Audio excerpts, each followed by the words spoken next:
This is Jay, your favorite creationist. I hope everybody had a happy Thanksgiving, or as I like to call it, Happy Indian Eradication Day. The topic today is going to be on creationism, and we're going to be walking through a video of Meghan Fox, a woman who actually audited the Natural History Museum. She pointed out all its flaws, things that we can easily refute as creationists. I think it's going to be a fun journey, if you will. When I was growing up, I was forced to go to a socialist atheist public school, and I was also forced to learn the lie of evolution. Satan's favorite son, Jimmy Darwin, created this huge lie and forced us to think that we weren't created in God's image and that we actually came from monkeys or koalas or something stupid like that. So again, what I'm trying to do in this video is to not only give you guys my insight on how creationism is real, but also how I can back up this nice lady and show how her arguments actually stand on their own merit. So enjoy. I don't know how to say this word, so I'm just going to pretend that I know how to say it. But Eukaryotes. Eukaryotes? All right. That's the first problem with science. Science is they like to use big words that we don't understand to try to confuse us, to make us think that what they're saying has any sort of validity to it. So that's the first thing. Whenever you're listening to any scientist talk about evolution, look for big words, because as soon as you hear them, just dismiss it right away. Doesn't make sense. It's meant to fool you. You'll end up in hell for believing in a lie. At first, all eukaryotes were single-celled, and many still are today. What? If many still are today, then that would support the theory that they have never changed, that they have always been as they are today. Not that they started someplace else and then are here, but they were always this and still are today. This makes no sense. No sense. Exactly. I watched the devil show Pokemon, and I am not proud of it. I've seen what happens when one thing morphs into another thing. You don't see the previous thing anymore. Take Charmander and Charizard, for example. And that's exactly what evolution does. It tells you that we came from one thing and turned into another. Which doesn't make sense, because look at the apes or koalas. How did we come from koalas? I mean, you take your pick, because I guess in evolution you can make up your mind and you can just pick and choose what you want to believe. We really should know better by now. Darwin once said, if the single cell is more complex than I think it is, then all of my theories, I'm going to have to start all over again. Fool me once, shame on me. Fool me twice, ain't nobody gonna fool me ever again. And between now and then, what we've discovered is that the single cell, if the single cell back then were, a Buick, the single cell now is a galaxy. So Darwin himself would have said, okay, back to the drawing board, none of this makes any sense. But yet we're still stuck with 100-year-old science. It's disgusting. Yeah, it's completely disgusting, absolutely. What they don't want you to know about is Darwin, Jimmy Darwin, actually changed his mind at some point in his life. He wrote a book about it, but that book got banned. At the time, the scientists wanted to stick with this evolution lie, but people wrote it off as Darwin being old and senile, because he was like 150 years old when he wrote his book, and then he changed his mind, and then the evolutionists decided they wanted to take over, and they wanted to have a say in it. They thought they were doing a good thing, but of course Satan got into the brains, and no one cares. Does no one care? I care. Does no one want to know the truth? I want to know the truth. This is where they actually put facts down, and you can look at facts, because these are the animals that they've studied and have skeletons for, and so now we can start seeing about these creatures and what they did and what they were like and what are they made out of, and this is where there's actual science that we have. Key word here, folks. Facts. Now, most of you know there's a story in the Bible that's based on actual events about a flood where God decided to have mercy on his people because angels came down, interbred with humanity, and God decided that wasn't a good thing. It wasn't going to help the human race out. And so what he did is he decided to flood the earth via a comet. And when that comet came by, it also raised up all the mountains and stuff. Like, we all know this. Some people choose to ignore it, but we all know that's the truth. Amidst all these mountains being raised, a lot of water came down to this planet and killed out almost everything. Almost everything that wasn't good. There was a few people that God was like, you're okay, I guess, and he let them live. And in fact, he gave them an instruction manual, just like the Bible, but except for it told them how to build a boat. Because at the time, nobody knew how to build boats because the entire planet was flat and all the water was in the sky. And so nobody knew what a boat was. So this instruction manual told Noah and his family and a couple of wives and some other stuff, they built this boat. As a result of this flood, the immense pressure from the water took all the life forms and crushed them into stone, basically, which is what fossils are. And that's how we get fossils. There's a misconception in the Christian community, in the Creationist community actually, that fossils are a tool of the devil. Trust me, the devil's got more important things to worry about, like giving you bad girlfriends, or burning your house down, or causing terrorists to be terrorists. You know, things like that. The thing is, he doesn't have time to create fossils and to put them in the ground. What this woman is talking about here, it is a real thing, and these are facts that we can observe now. See? Fossils. That's science. Don't tell me how they got into existence, because you don't have a clue. You don't have a clue. I don't want to hear about your theories and your stupid theories about how these creatures came from one cell. Yeah, seriously. I don't want to hear them. I don't want anybody else to hear them. I don't want my family involved. I don't want to know about it. Just stop. Stop. Stop. No one can prove it. Oh, but well, we think that that's what happened. No, just show me the animals. Tell me about them. Don't tell me that you know exactly how they came to be, because you don't. And don't tell my children that you know either. That makes me angry. I would prefer that we just tell them it's okay not to know. It's okay to say, I don't know. Preach it, sister. If you don't know the answer to something, just say I don't know. That's it. I don't know the answer to this. I don't know the answer to that. Don't be pulling things from here and there to fit it into your own worldview. What we can see and touch, that is what's real. What we cannot see and touch, it's magic and make pretend, like evolution. Listen how dumb this sounds.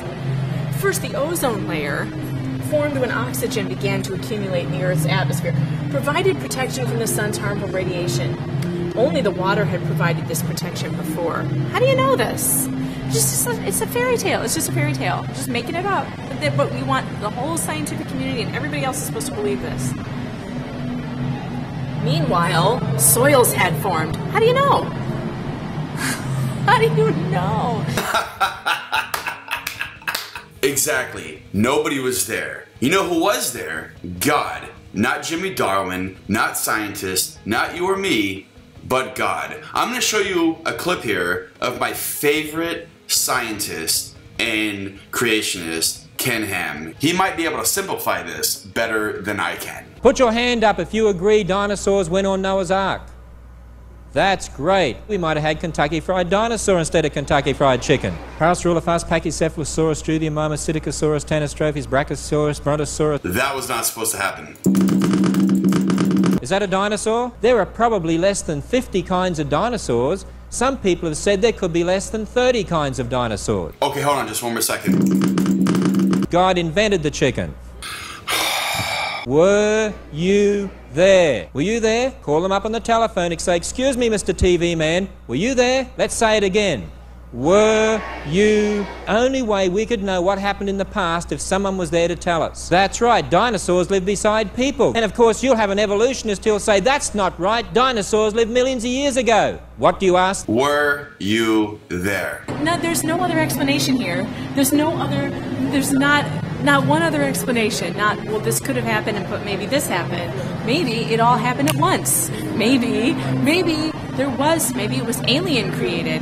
Maybe. No one knows. No one. You know, there are some atheists out there who actually think we got here because of aliens. If you don't believe me, watch this interview with Richard Dawkins. He actually believes that we came here from alien life. He pretends that we got here from evolution, but he doesn't really believe that. Again, it's all a lie from the global corporations. They're paying him big bucks to spread this misinformation that we got here because of apes. Watch this. This is what he really believes, folks. What do you think is the possibility that intelligent design might turn out to be the answer to some issues in genetics or in evolution? It could come about in the following way. It could be that at some earlier time, somewhere in the universe, a civilization evolved by probably some kind of Darwinian means to a very, very high level of technology and designed a form of life that they seeded onto perhaps this planet. Now, that is a possibility and an intriguing possibility, and I suppose it's possible that you might find evidence for that if you look at the details of biochemistry, molecular biology. You might find a signature of some sort of designer. Wait a second. Richard Dawkins thought intelligent design might be a legitimate pursuit? Yup, that's what he actually believes. There must be a hidden videotape from 470 million years ago that these people all are in possession of and haven't shared with the rest of us, because they know what happened 470 million years ago. They were not there. Just like the weather people know how to predict the weather on Friday. They can't do that either. Everybody knows the past, too. Nope. Doesn't anyone see how ridiculous this is? That we've entire buildings put up look at how much money has gone into this place to talk about this. No one really knows. Now, to those of you Christians who get asked the same question about all the money that goes into your church, just remember to let these people know that with church and the money that goes into it, you're giving the money to God. God's a real thing that we can prove, hands down. So I can understand how a lot of people are going to see Megan Fox say something like this. Like, look at all the money that's going into this building of lies. Well, when they try to put that on you and say, well, what about churches? Be like, God's a real thing. Read your Bible.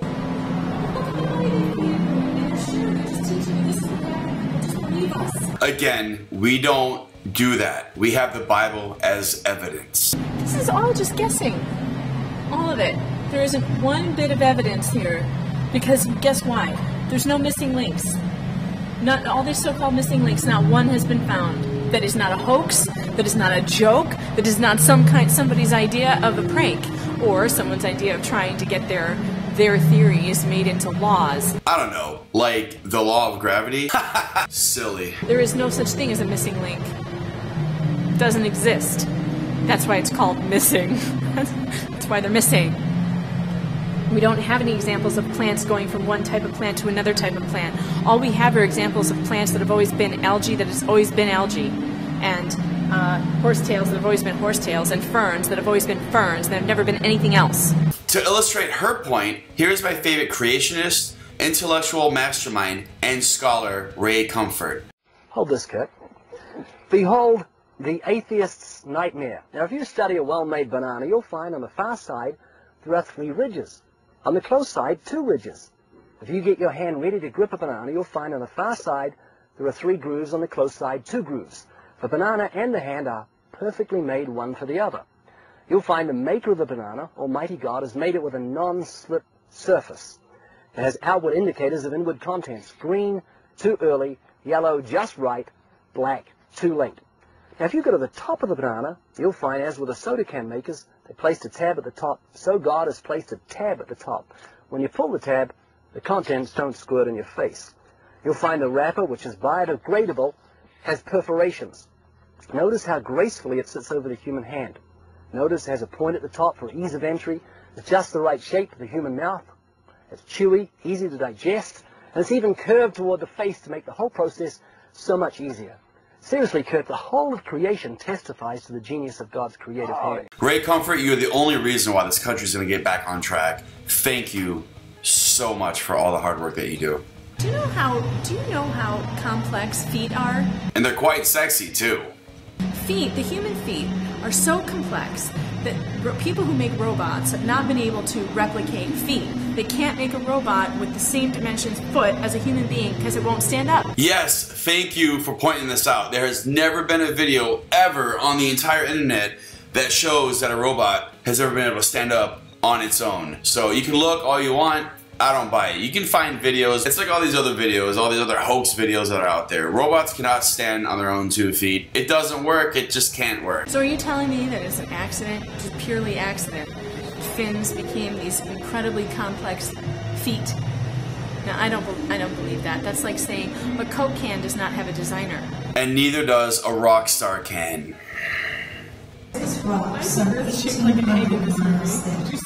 Yeah, exactly. Why would our God make a perfect planet an imperfect shape like an egg? I don't think he would. I think he would make it round like a beach ball or a human head. Oh, and here's the thing that everybody is just trying to get to. You have to walk through all of that just to get to the cool dinosaurs. Really, that's all people want to see. They just want to see the dinosaur bones. They don't want to see any of that, except for maybe those arthropods and stuff under the water. That was cool. Yeah, why the need to go through all that stuff first when we all know that everything happened at once 6,122 years ago, according to our perfect book, the Bible? And they have a skull on display that is clearly a dragon. There's no other way to describe it. It's a dragon skull. It's got horns, like here. It's got a long snout, big pointy teeth, bumps all over its face, bones.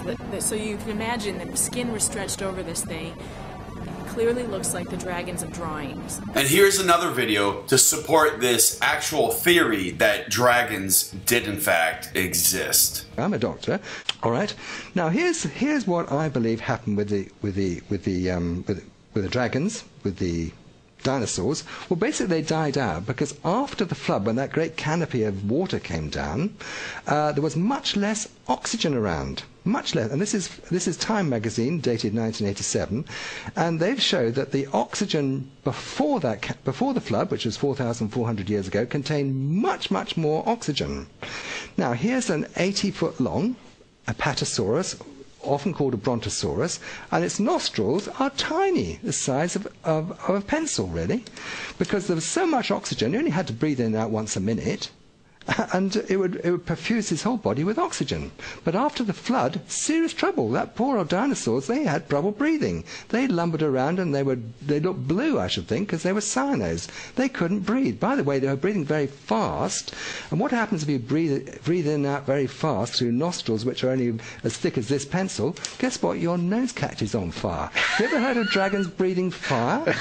Yeah, well, that's what was happening. Thank you so much, Dr. Richard Kent. If any of you haven't looked this guy up, look him up. Everything he says is scientifically backed up. Real science, not evolution science. So check him out. It'll all make sense. It looks just like a dragon. I mean, we have to ask ourselves, do we believe, I mean, there's no evidence yet of flying dragons, of, fire-breathing dragons. However, there's plenty of people around the world throughout the ages who wrote these stories about dragons, who drew pictures of dragons, who said they saw dragons. This can also apply to Bigfoot, reptilians, the Greys, Chupacabra, the Jersey Devil, the Mothman, Ghost, the Lake Loch Ness Monster, fairies, gnomes, unicorns. And they do not want there to be any possibility that a person ever saw a dinosaur. Of course, they can't explain why are there prehistoric drawings on caves of dinosaurs.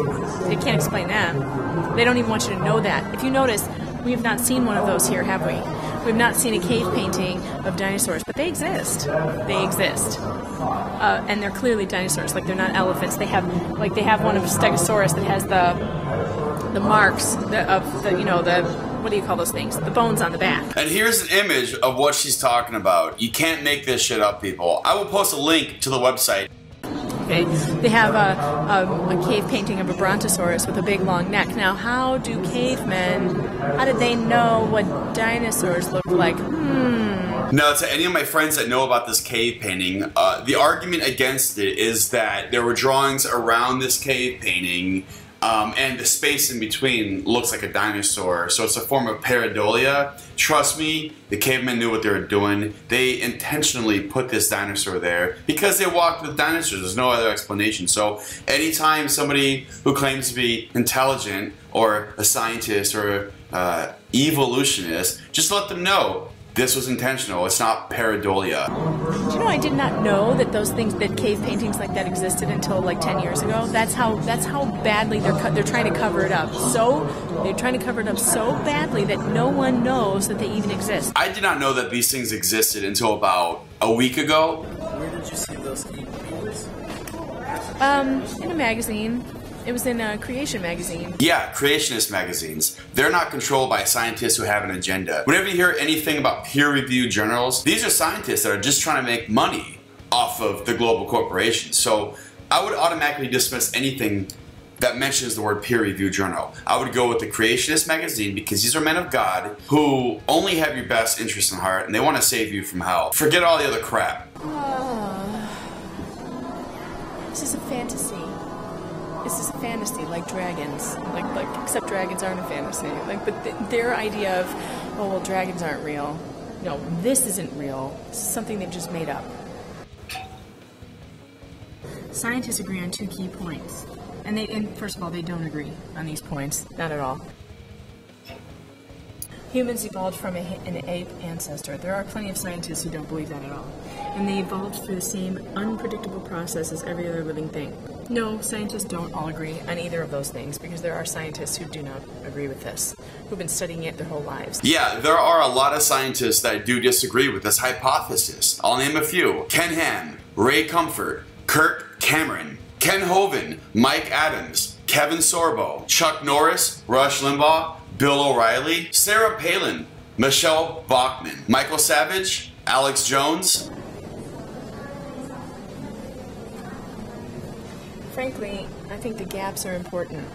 And you better fill in the gaps before you tell me to believe it, because I don't believe it without the gaps filled in. And there's huge gaps here. And her final point hits home.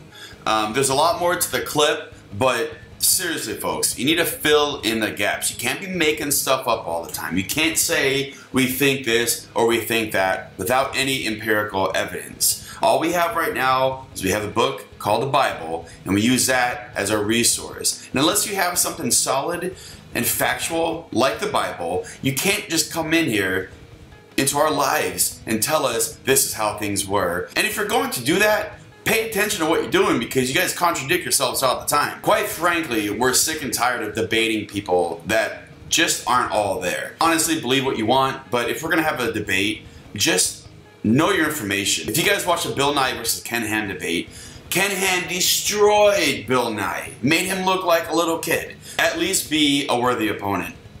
Thank you for watching. Have a nice day.